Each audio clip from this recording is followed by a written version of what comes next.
Hi everyone, again, welcome back to Nurse Katherine here. It's only been a day and this is so weird recording this often, but I'm actually really enjoying this. As promised, today's video is about diabetes mellitus type 2. Yesterday's video was on diabetes type 1 and the prior video was on the 3 P's of diabetes. So if you haven't checked those out, make sure you go watch those because it is very important, especially in nursing school, to understand, and just in general, if you're in the medical profession, to understand the difference between diabetes type 1 and diabetes type 2. So let's talk about diabetes type 2.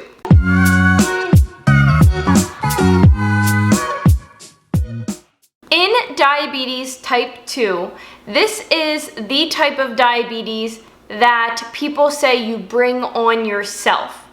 Although a lot of people don't agree with that because you do not ask to get a disease, but it is the one that you are not born with. Type 1 diabetes you are, type 2 diabetes you are not. Just like in diabetes type 1, diabetes type 2, the pancreas is not producing a sufficient amount of insulin to counteract all the sugar that's being taken in. So your pancreas is producing too little insulin or it is not converting it correctly. You can also hear diabetes type 2 said as insulin resistant diabetes. Remember those beta cells from yesterday's video on diabetes type 1? Well, those beta cells become exhausted, you could also say, in diabetes type 2. So your body, because of those beta cells being exhausted, cannot produce insulin to cover the amount being taken in. Remember, insulin is the only hormone in the body that can break down sugars. Again, your signs and symptoms are going to be the same as diabetes type 1. You are going to have the 3 P's, polyuria, polydipsia, polyphagia, or polyphagia, however you want to say it. Also, these patients, as well as diabetes type 1 patients, have weight loss. Because your cells are not getting that glucose molecule because your insulin is insufficient, it's not allowing your cells to get the glucose molecule in them for energy, your body starts breaking down fats, just like diabetes type 1, causing weight loss as well. Which may be a little confusing because the typical person, or maybe you might even think, this is what I thought, is that all people who have diabetes type 2 are obese. That was always my thought before I understood the pathology behind it. Which leads me into the next topic, and that is what causes diabetes type 2. Not the patho behind it, but what is the actual cause of this disease? Of course, obesity is one of those, but also the lack of exercise, the lack of a poor diet. You don't have to have a poor diet and be obese. Yes, those go hand in hand a lot of the time, but not all the time. You can have a skinny person also have diabetes type 2. There also is a genetic factor to this, and there also could be an environmental factor.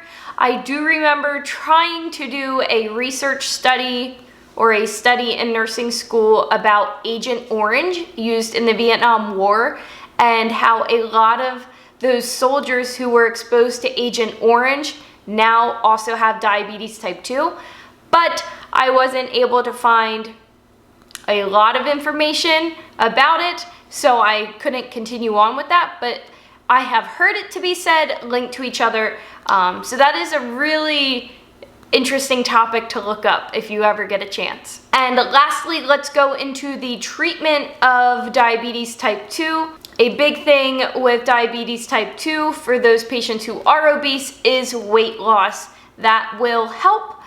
Also, a healthy eating, which goes hand in hand with diabetes type 1 because that helps you control those sugar levels. These patients may also be on oral tablets, oral medications, of medications called anti-hyperglycemia. So anti meaning against, hyperglycemia, which is a high blood sugar. So these help to lower the blood sugar. Some diabetic patients can take that depending how far along they are or how bad their diabetes is. It's all according to a doctor's prescription, of course, and a doctor's care, or these patients might be on insulin. I have had patients who are on 3 different insulins all at once. They took one insulin with breakfast, lunch, and dinner, another insulin at bedtime, and then one insulin that was 30 minutes prior to their breakfast meal. It was insane. I felt so bad for that patient because they were constantly having to poke themselves everywhere, bruises everywhere for all of that insulin. And let alone they had to check their blood sugar too if they didn't have a pump on their arm. Which leads me into tomorrow's video, which I am going to be checking my blood sugar for you guys to show you the proper way how to check a blood glucose level. So make sure you do not forget to watch that, because that is commonly not done the correct way, and that really can skew some results. And I've had even a time where EMS brought a patient in and said the blood sugar was 400 but really was like 85. So make sure you watch that, because there is a wrong and a right way to check a blood sugar. That really is about it for this video, guys. I hope you enjoyed this. I hope you learned something from this video. If you are enjoying these videos, hit that thumbs up button, comment below, let me know if you're in nursing school or who you are watching this video, what you do, and also do not forget to subscribe. All right, have a great day, guys, and I will see you tomorrow when I get to poke my finger.